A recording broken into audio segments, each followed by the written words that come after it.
and get an idea about what shooting a drummer boy was like. Everybody talks about how, yeah, they shot the drummer boys first. Well, maybe one of the reasons why they didn't all get shot right away was because they were boys. So, is that a good thing that they were boys? Is it a necessary thing that they were boys? They couldn't carry a musket. So, it's a very weird dynamic. And when people talk about, yeah, they shot the drummers, because people say that all the time. You probably heard it. People say, yeah, shoot the drummers. I don't know if everybody really wanted to shoot the drummers.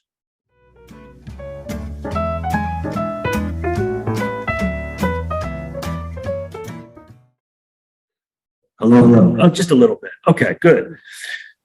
My name is Brian Sigmund. Thank you very much. When Andy asked me to come and talk, I said, about what? Because be honest, I stand on the shoulders of titans, what can I teach you guys, But he said drumming. That wasn't a bad idea, because I do like drumming a lot. I'm a dual member with the Sons of Union Veterans with a camp that plays as a band. It's the Philadelphia Brigade Band, and that's a good time.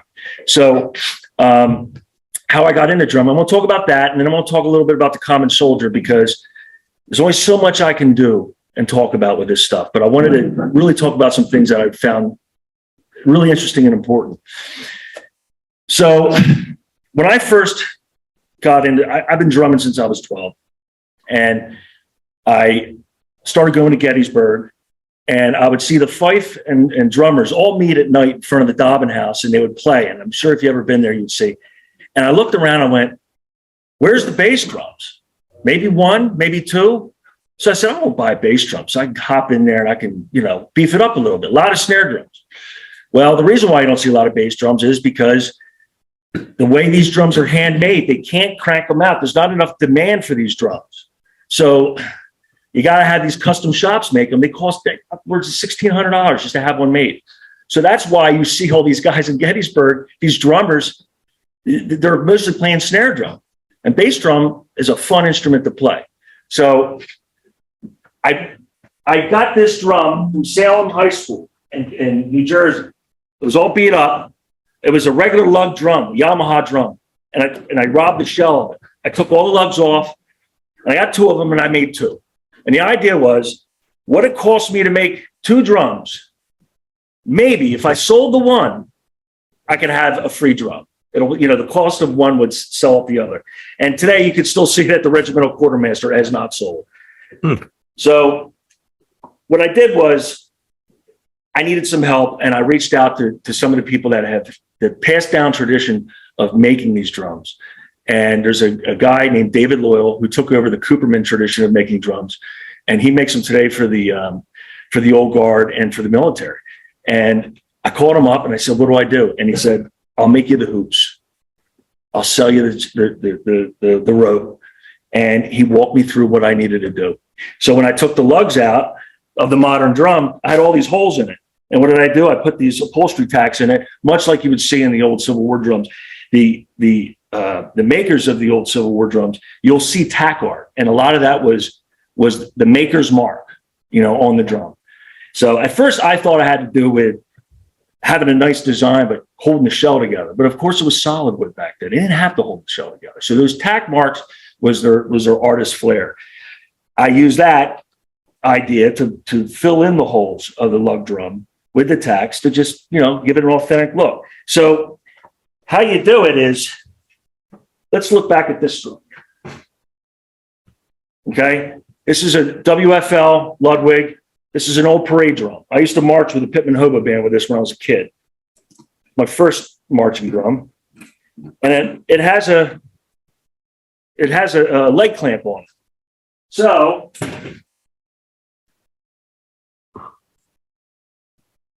you put this on, and it'll hum on your side. But the problem with these drums is that they're really hard to play when they hang off the side. And that's how they played them back in the Revolutionary War, the Civil War. So this is a modern take on it, and they added this leg brace, and that goes right on the leg. And when you marched, it swung. And you can't see it in the video, but it had this leg brace stayed on your leg as you marched. This has the modern lugs. You have a key, and to change the pitch of the drum, you turn the key and you tighten it. But what they had to do back then, they didn't have metal lugs. They just had the old style rope. Okay, and this isn't from the Civil War, but it's close. 1890. I got this in an auction, and it was in really bad shape. It's why I got it for $50, and it was just terrible. So what I did was I sent it away. I had custom heads made because the heads weren't standard, and I replaced the rope and I used the original ears. There's two trains of thoughts with these old drums. You can keep it original, calf skin heads, a whole bit, keep it original, and it's a museum piece. Or you can restore it and the spirit of the drum can play. So a lot of people choose to do that. You have to make that decision when you get these old drums. What are you going to do with it? A lot of these drums were made like junk because it was the government bid. And they cranked these things out and they weren't made to last long. So to have these drums all these years later, it's special. And there's a local guy, his name's Jim Smith, and he restored these drums his whole life. And one of the things I like to do is to see if we can get Jim Smith here because he does great presentations. And he's been restoring these drums for many, many years. He's a fantastic person. So anyway, these rope drums go in and out like this. And the reason why the ears are here is because you can't physically pull these ropes tight enough. You'll never get the tension you need. And if you listen to it, sounds muddy, right? So you want to get tension on. So after you get the ropes all the way through, and you get it as tight as you can, you turn the drum and you pull and you pull and you pull. Bring the ropes up, or you bring the ears up, and then you pull the ears down. So you get that extra tension out of it. All right. So you keep doing that around and around and around, and eventually you can get the drum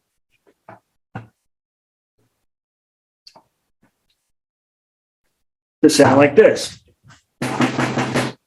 And you get that much better flavor. All right, so I'll play a little bit here.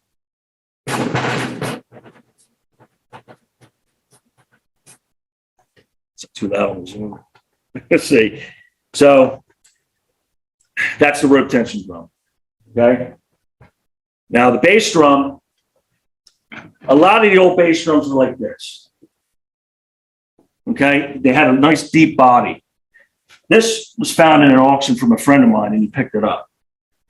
And the sound on these drums are really, really nice. They have a nice good beat to them. And these will be played in more like brigade bands and stuff. These weren't used in battle for calls or anything. But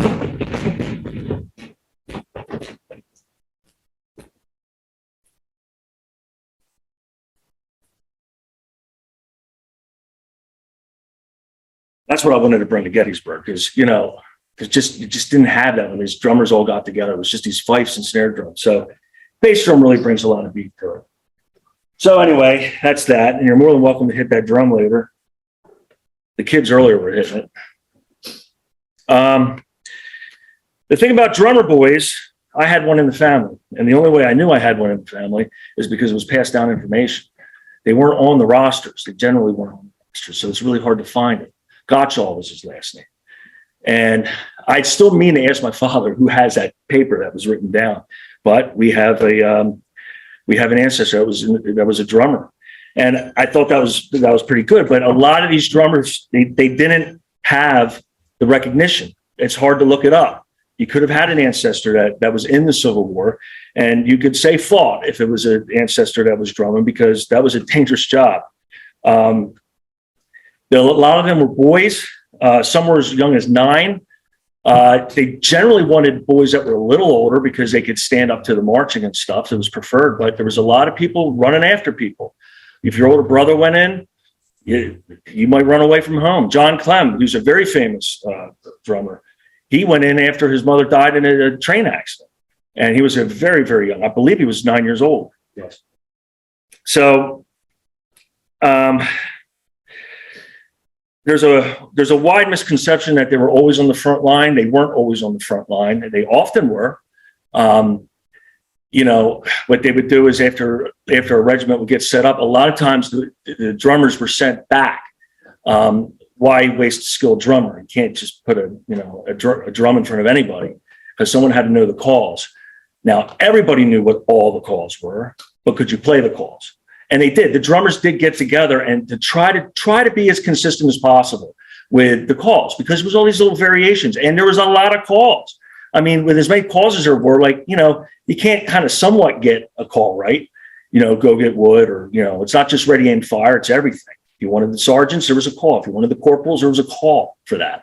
So there was a lot of calls, and they always had to practice them. So anyway, the drummers, they would send them to the back, and they would be ambulance drivers or any kind of aid. They assisted, especially after the battlefield. So after a battle. And they often didn't survive anyway. It was very dangerous. There were sharpshooters that would shoot the drum. I mean, if you could take out the calls that told the troops how to move, you could do good. But, there's a thing with, shooting boys. If you're going to take aim at someone who's this much taller on a line, or this much shorter on a line, that's a scary thought. There's a movie, American Sniper with Bradley Cooper. And there's a scene in that where he takes a shot at a guy with an RPG, and this terrorist guy goes down. I think they were in Iraq. Goes down, and a little boy comes up, runs up, and he's just sitting there going, "No, don't pick it up, don't pick it up." And the little boy goes and picks up the RPG and puts it on his shoulder. And meanwhile, it's a great scene because he has to make a decision: am I killing this boy, or am I going to let him shoot this thing off? And he had to make that decision.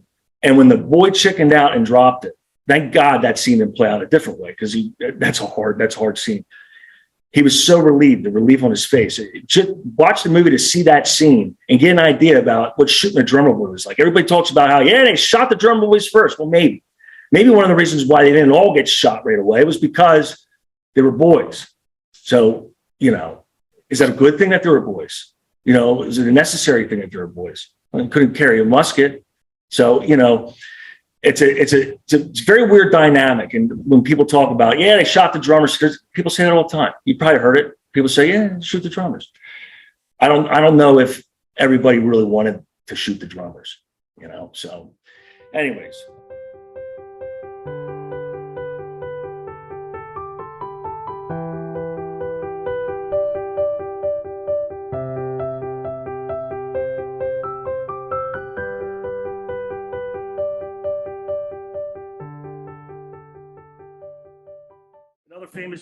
Another famous drummer is Albert Wilson. He was the last surviving Union soldier. Maybe was he last surviving Civil War? Yes, Okay. Absolutely, the last surviving that Civil War veteran. Yeah, I believe he was in artillery, Heavy artillery, Michigan, right? Okay. Wisconsin. Okay, so Minnesota. Duluth, Minnesota. All right. John Clem was one of the most famous. If you're fascinated with the subject, you want to read anything on John Clem. I have some notes on John Clem. As I said, he ran off after his mother was killed in a train accident. He was in the 22nd Michigan in the beginning, and he rose through the ranks. He even used a musket to shoot a Confederate soldier at one point. He was captured in Georgia. I think he was guarding a train, I think I read, and they captured him. Before he was 14, he was discharged, and he had multiple wounds. So I don't know much about those wounds, but I mean, this kid was in it. And he tried to go to West Point 2 times. He failed the exams, but it didn't stop him. He joined the National Guard, and he re-entered high school. So he was a boy when he went to the Civil War, so he had to do all that over again. And artillery was his career when he retired in the Army, and that was 1915. And he was the last Civil War veteran still serving in the United States military. This guy, his life was insane. And that's why if you know anything about any drummer boy, it's either one in your family or John Clem. So I wanted to talk a little bit about that. I'm going to move on a little bit here. I wanted to talk about the common soldier. Well, my father was always a history buff. So mainly Civil War. So it was kind of, he took us to Gettysburg when we were kids and all. And I remember being a kid when Gettysburg came out, and he took us to the theater in Pittsburgh. He was living out there on business. And I just remember just it always being there, and then hearing about family members. And my dad was the ancestral scribe. He kept all this information. So the way I got into it was I was doing this research with him as I got older and I was able to. And we both sort of became the scribe. So doing all this ancestry, you find out things. And one of the best things about having a Civil War ancestor is the GAR, because the GAR was their activity after the war. Otherwise, you're just looking at a pension record and you go, me, but you don't know anything about the man. Well, maybe you get a better idea through following his GAR activities, which is why the GAR Museum is so important, because it colors the census records and it paints pictures, the best you can. Sometimes you get a dead end, sometimes you get amazing things. So learning about that, I was always interested about the common soldier. What was the common soldier about? Because the Civil War is like a mosaic. It paints a picture of emancipation. And at first, it was the Western territories, the slave debate, and then what came after it. So the Civil War, is like a mosaic of these little tiny pieces. So it has this grand takeaway that we take away. That we learn from the Civil War, like a sixth grade textbook. What would it say? What are the cliff notes of the Civil War? But it was all these little tiny pieces. And if you learn about the common soldier a little bit, and you read the letters and the memoirs, and you kind of dive into that, you start to get an idea of what these people were like, because and it's really hard to generalize. It was 3 million people that served in the Civil War. So how do you generalize? How do you talk about the common soldier without generalizing? It's a dangerous thing, but you have to start somewhere. You have to look at it and look at the little pieces and what they resemble. Some people fought for this, other people fought for that, and we'll go over that.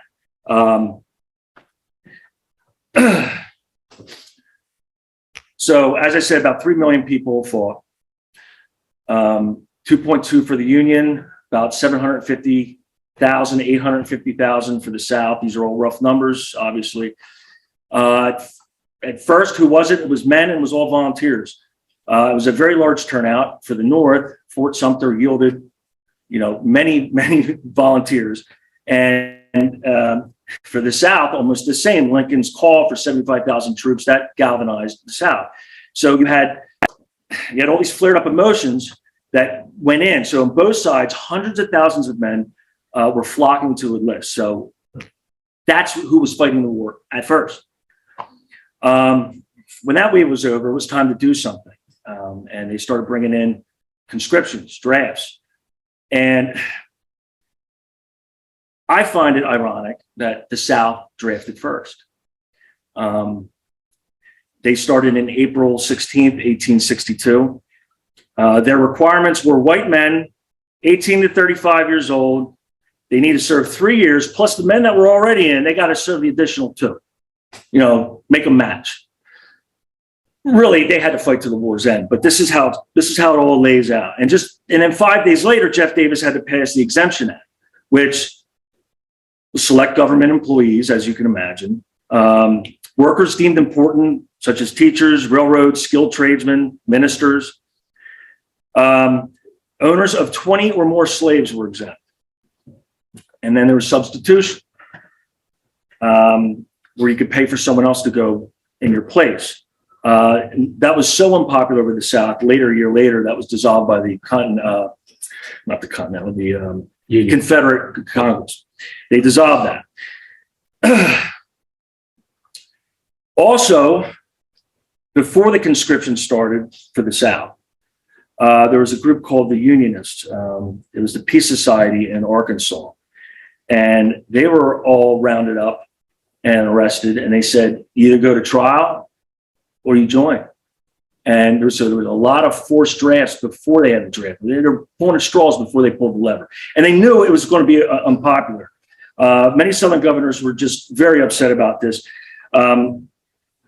to quote, they considered a draft that assigned soldiers to Confederate national service to usurp their state authority. So think about the states' rights. And now here is this very federal-like entity that's telling them how to go. And they did it before the Union did.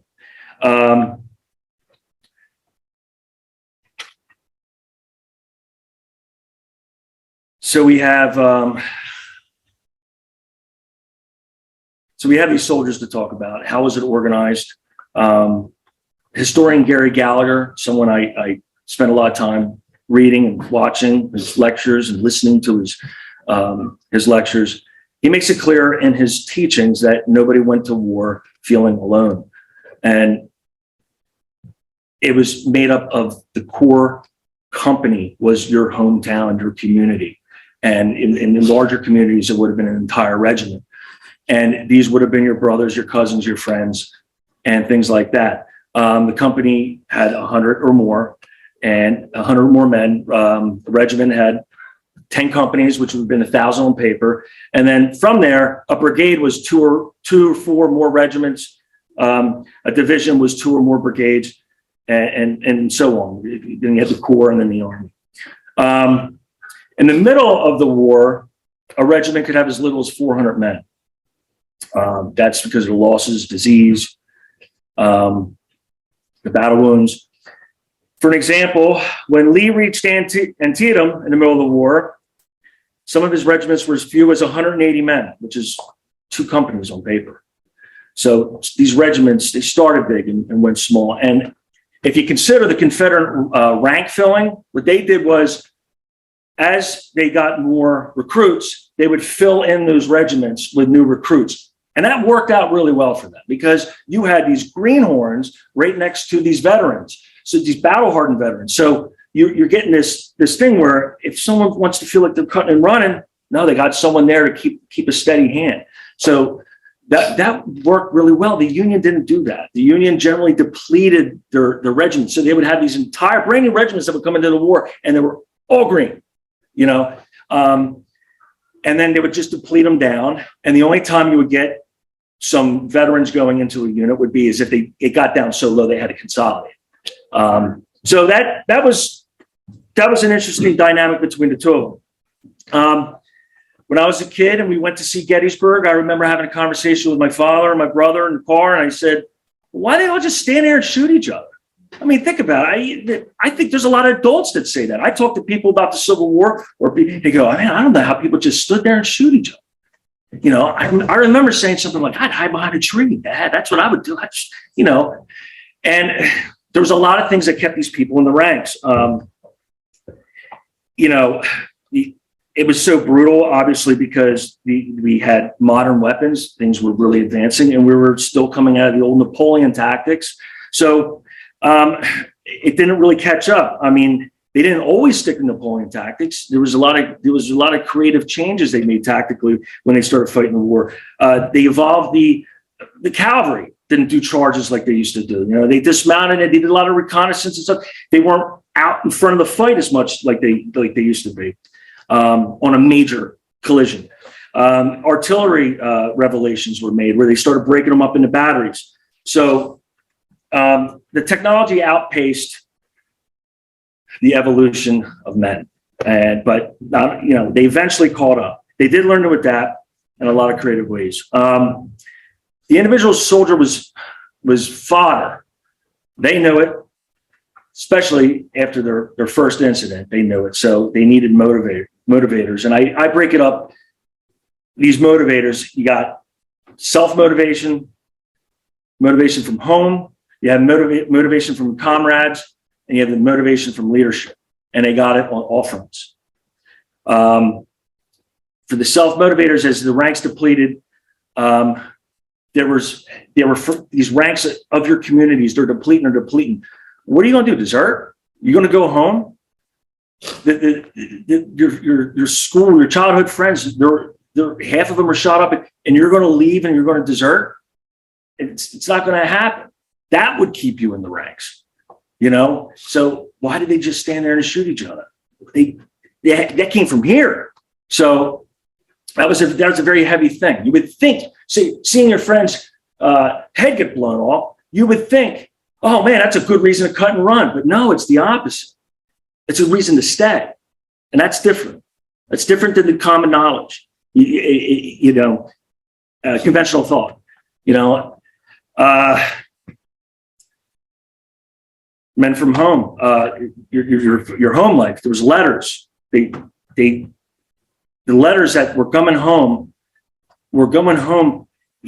If you cut and ran, people at home would know it right away.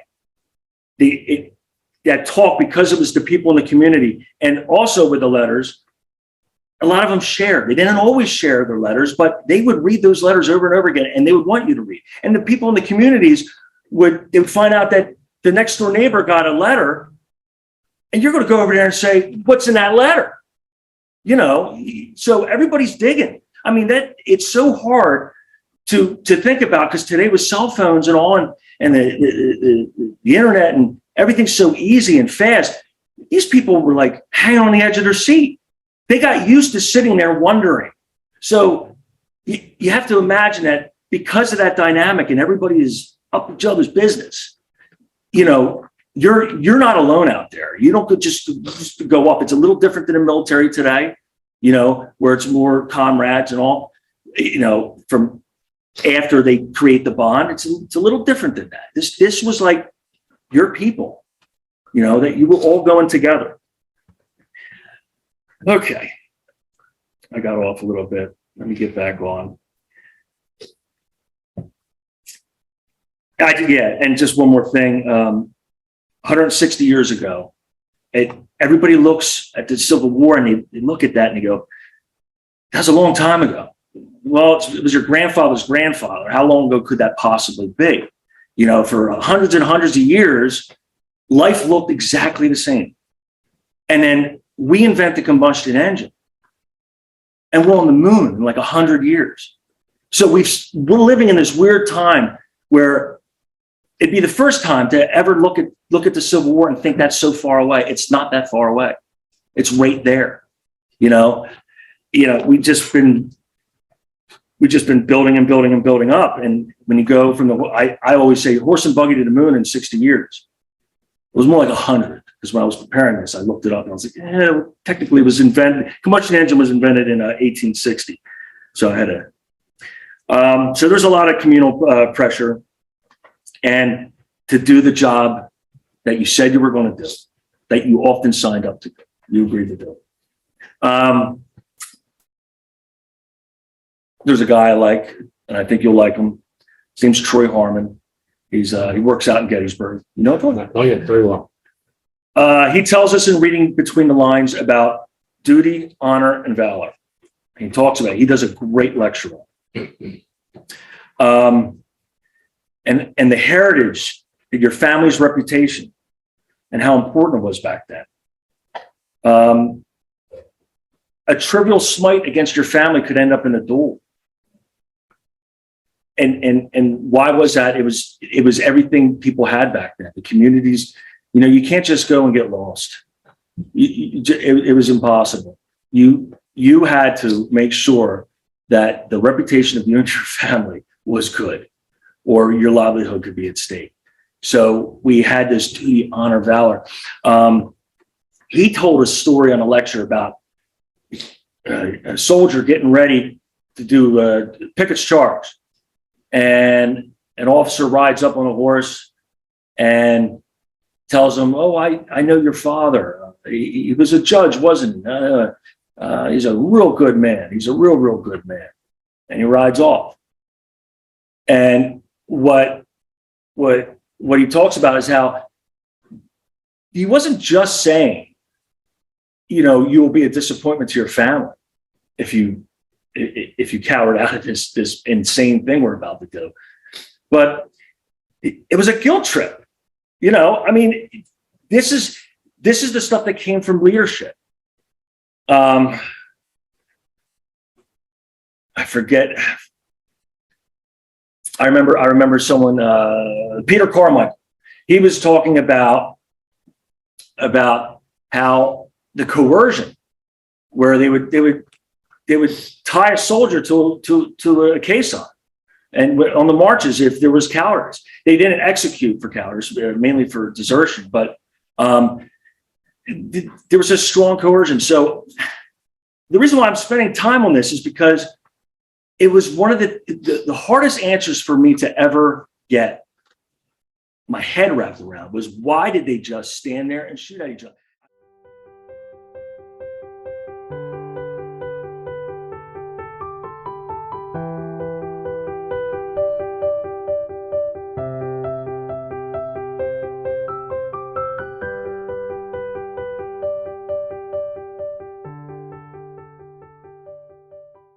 All the technical answers about the Napoleon tactics. Oh, and the modern weaponry. They had no idea the weapons would be that strong. Well, they would have figured it out in 61.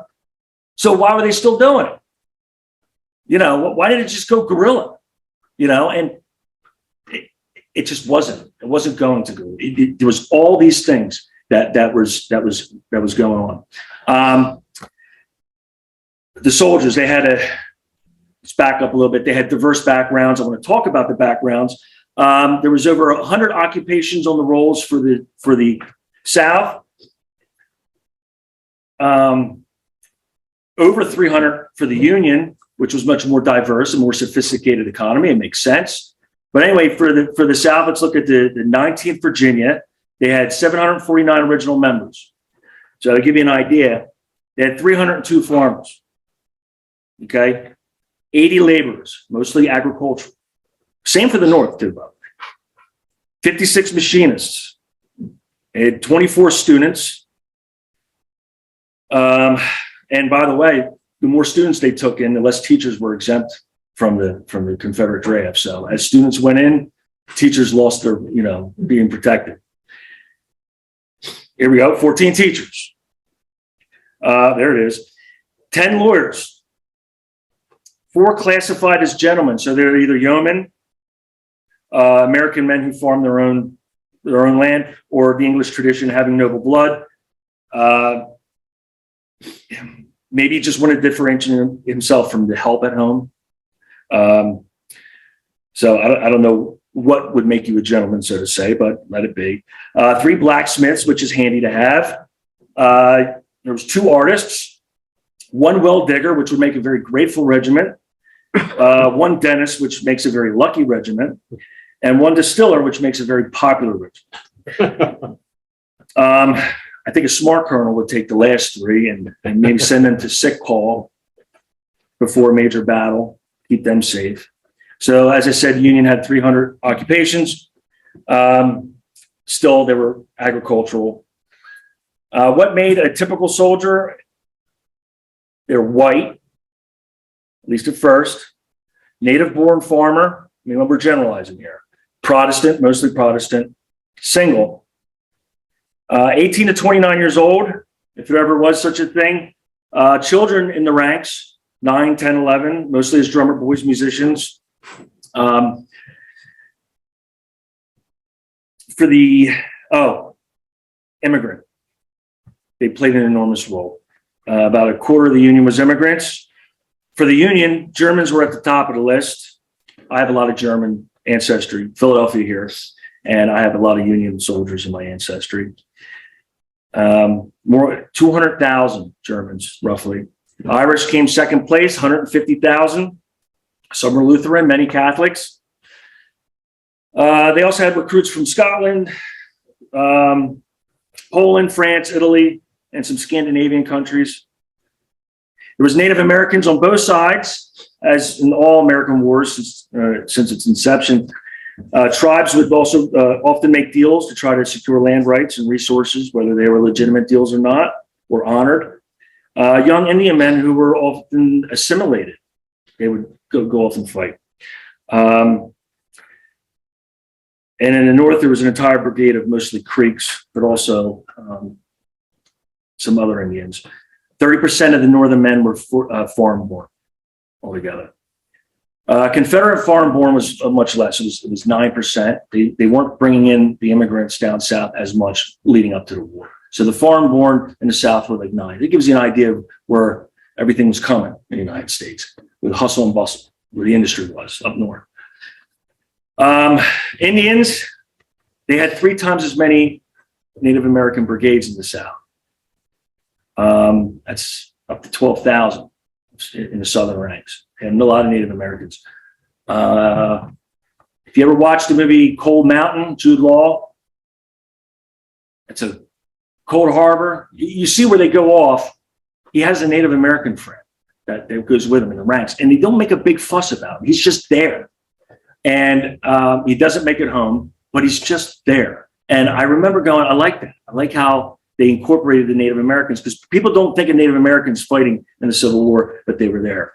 The blacks, the Union, they allowed them to come in May in 1863. They were called the United States Colored Troops. They had 175 regiments, about 178,000 men altogether, and 16 of them received the Medal of Honor. So that's worth noting.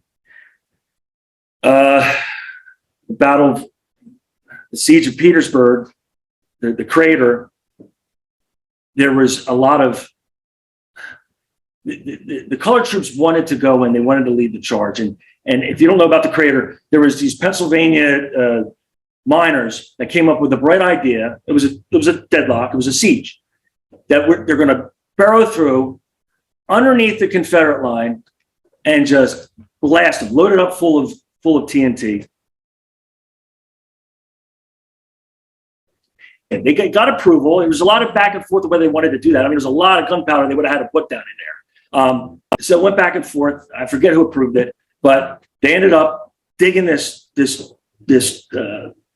shaft all the way underneath their lines, and it was like a big T under the lines. And the Confederates could hear them digging, so they were trying to probe it, but they never could find it. And anyway, they eventually sealed off the shaft, and they lit it off, and there was this enormous crater. And what was supposed to happen was they were going to send in the colored troops. They're finally going to get their glory, and they didn't want to. The reason why I bring this up is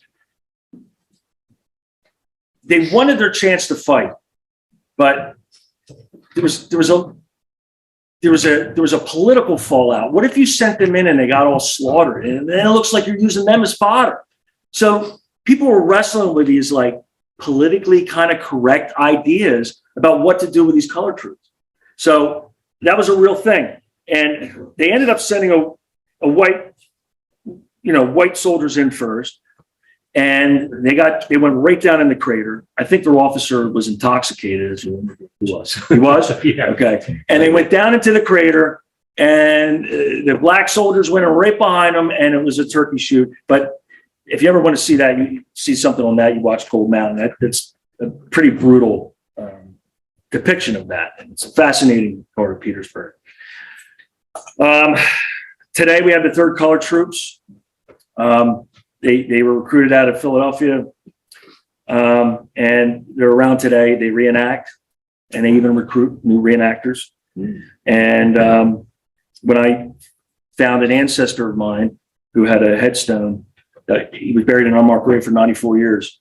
And when we did a monument dedication, Andy was there, and the 3rd Colored Troops came out and they did honor guard for us. So I'm grateful for them, and I wanted to give them a little tip of the hat.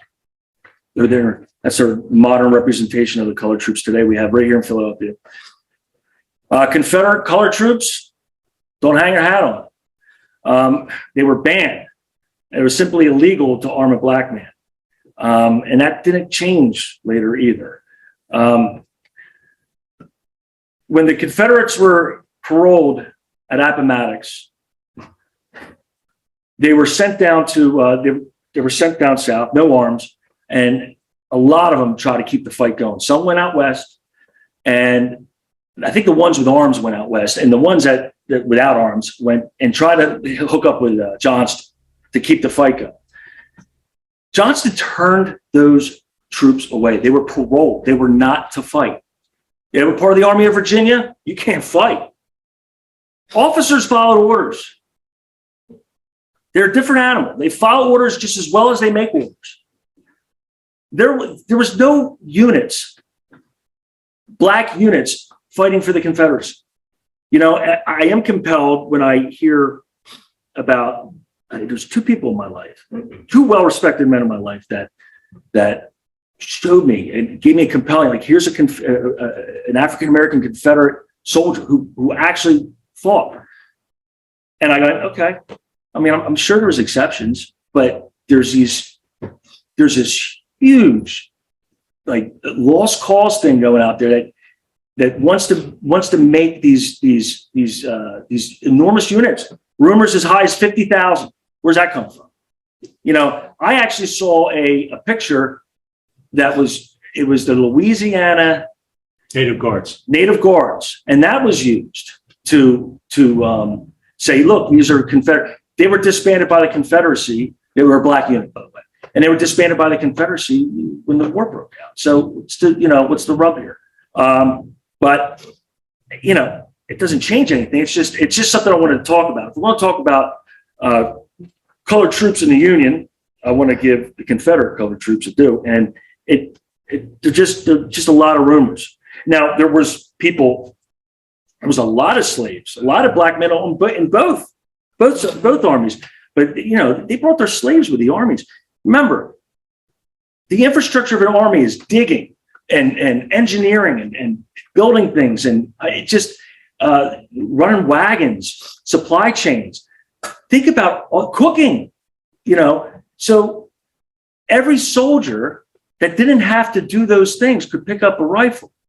So of course there was tons of black men in the Confederate Army, but they were mostly the slaves. So yeah. Brian, sorry, it's getting around 2:00. Is there any chance that, I'm sorry, you're doing a fine job, maybe doing a couple of calls on the drums to tell us what that means, you know, and so on? Would that be too much to ask, or? Well, I will say this: I don't know a lot of calls.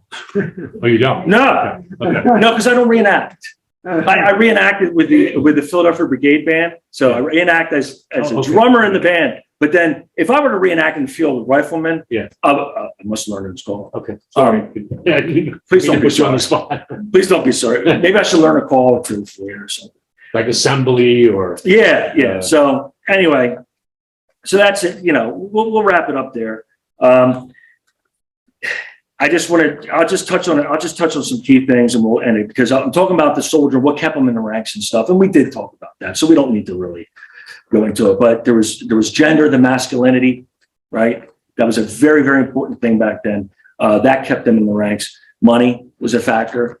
I mean, some of these bounties got out of control. Governors they were competing with each other, you know, because they had quotas, and then the towns would add to it, the counties would add to it. So these bounties so if you could pay off a family debt and go fight, you know, you might just do it. Or, you know, you could really, like, help your family out with some of this stuff. Or if you were an immigrant, it would just be, you know, 3 hots and a cot, steady pay. Union made about $13. Black soldier made 10. Musicians made 17. Yep. That's why I do it. I'm on. A month, excuse me. And Confederate pay beat them all. Do you make 17 a month? No, the drummers don't get a lot of respect. I kid. Confederate pay beat them all at $18, but the inflation was terrible. Did it get you an egg? I don't know. So anyway, camp life, boredom. This is, you know, it wasn't mostly battle, right? So what was their life like? It was boredom. Okay. A lot of cussing. They loved music, singing, sentimental. A lot of drinking and gambling. Not all of them. There was a lot of people who complained about that. It was a much more religious society back then, but not all. Remember, we're trying to generalize 3 million people. It's going to be all over the place. They chased animals. They even had snowball fights, enormous battle snowball fights, where there would even be fatalities. You know, think about hypothermia, think about an injury that you can't get over. Lots of people getting injured for the most part. That was especially for the South, because snow was a novelty. And the complaints about the soldier, not understanding their complaints, is pretty important. It was mostly food. For the North, they complained about the beef. They think it was ancient, the hardtack from the Mexican War. And the South, it was the cornmeal. It was so coarse that it would cut your gums and chip your teeth. And the hunger. The North was better fed, but the Confederates, Confederates were generally a hungry army. A quarter pound of beef and a quart of cornmeal was all you got a day. And if you were campaigning, that wasn't enough. A lot of complaints of the soldier with the wickedness in the camp. Like people looking around at everything's going on, the fighting and the drinking and the hooting and hollering from the boredom. They complained about the medical care. Some people got sick, would have oftentimes write about how they would just try to rule it out in the tents by themselves, have a better chance of going to the medical tent. I mean, these are the best people in their craft at the time, but the medical hasn't picked up to that point. So if you had injury in the limb, you cut the limb off, and off you go. If you got one in the chest, good luck. What are you going to do with a chest wound? So hygiene, scurvy was a big problem down in the South. And then marching, they marched a lot. They marched all the time. They had to do it without thinking. So everybody drilled, and the soldiers hated it. We know that because they wrote about it. Discipline, they did not like discipline, and homesickness. So in the end, in conclusion, the way the soldiers felt, win or lose, it was a just war. There wasn't a whole lot of, the South, there was a general, the lost cause kind of chipped away at the pride, but the North, same thing. It was a just cause. These GAR veterans were the guys who joined the GAR when they came out. They were very, very proud of their service and what they did. Only 10 to 14% deserted, and most of the sicknesses, a lot of the weaker soldiers were winnowed out. Their immune systems and stuff. People in the city actually had better immune systems than people in the country. So by the end of the war, these men were rugged, really, really rugged men. So with this pride that they had, especially the Union veterans, they joined things like the GAR, and that's like what we're trying to do at the GAR is to keep those stories alive. And I have a journal that was written by a guy who did lots of drawings about the Battle of Gettysburg, wrote a poem, and he made it in this really beautiful journal. And he went to reunions after the Civil War all over the country and read these things. And he clipped these little articles out and pasted them in there. And I ended up acquiring this thing, and I'm gonna leave it here for display. Okay, so you guys can look at it. But what we also did was I don't have the book with me, but I had a friend of mine who's a photographer reproduce the book. So you could buy the book today. The book costs us $9 to make. So we're asking over there. Yeah, they're over there. It costs us $9 to make. We're asking $15. And so make a little $6 donation to the GAR Museum, and you can take home this book and actually see it. The book is very, very brittle, but you can see what's in it because we have everything photographed and it's put in the book. So that's it. All right. So I did want to. We can take a couple of questions. I can do a couple of questions if I can answer them. Anybody have a question you did a wonderful presentation. You did a lot of research. It's very clear. And this is a book. This is a book in this. But does anybody have a question that they'd like to ask Brian? Yes, sir. Were any enlisted men ever given drummer boy duties? I would imagine not that I know of. But you can't say that didn't happen. Maybe someone was a drummer. I know of one. My great-great-grandfather enlisted as a private, and he was only 16 years old. They made him a drummer boy. Oh! He enlisted, but then they found out he was young. He was too young. Right. Okay. Or for whatever reason. Well, no, it was because he was 16. He said he was 20. And right. He was actually 16. Yeah. When they discovered that, he became a drummer boy. There you go. Yeah, 18 was the minimum age for service. And it's not in the records. Yeah. It's not in his service records or pension records. Yeah. He was the drummer boy. So we should start a club called the Sons of Drum. Right. There will be duties. Yeah. Yes, sir. Would like a regiment have? A regiment would have, on paper, a company would have a drum. Sometimes a fight.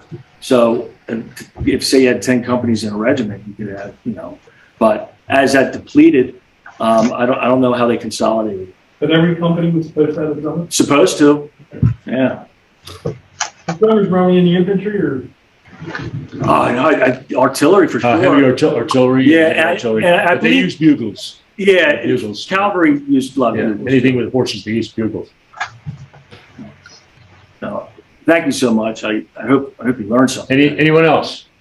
I'm just wondering, can you play something for us? Yeah, I could, yeah. Which drum?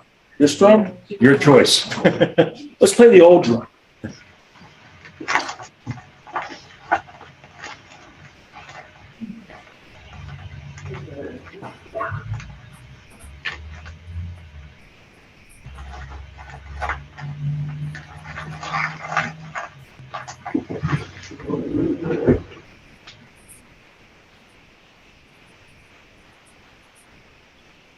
Oh, by the way, just so you know, I got to tell you this. I should have told you. You're all used to see drummers drum like this, right? You know, this is the rock and roll way to play. They played like this because of these drummers. So you have to imagine. Let me get some of these things here. If this drum's laying here, how are you going to play like that? You can't play like that. They'll kill you all day long. So they invented this, so they could play down here. And that's why they played like that. And that's why you saw jazz drummers and big band drummers. They tilt their snare drum like this, and they play like this. Gene Krupa, Buddy Rich, all those guys, even going in like I think Dave Clark and the Dave Clark 5 play. You'll still see drummers playing traditional, and that is a look into the past because drummers were always taught. They were always taught by their teachers. So students became teachers. So you have to think too. The rudiments that we all learned to play, and rudiments would teach you to have stick control, like a paradiddle, right, left, left, left. That's a rudiment, okay? And we have tons of triple rudiment. There's 13 essential rudiments, but they made a lot of rudiments. Those rudiments were originally calls that were used in the military, and so today, like I was trained by a jazz musician, classically trained. I had all the sticks like this. And when I went home, I turned the stick around and I played my drum set like this because I was a rock and roll star. But when I went back to practice, I went like this. And so that's why you'll see that. So when you see this today, it's all about this. It's all about the drum being down here. Because now marching bands have drums right here, like the chest mount and they're flat. Yeah. They can play like that. It would have always developed like this. It's the matched grip, matched hands, traditional grip, okay? But you even see those guys playing like this because they're all classically trained. So that's a little something about that. By the way, we have a collection of original Civil War drums at the museum. So you can go over and see it. I mean, they look just like that, but they're actually, and they were decorated, painted, sometimes with the regimental seal and emblem and so on. And they're still in beautiful condition. I used to.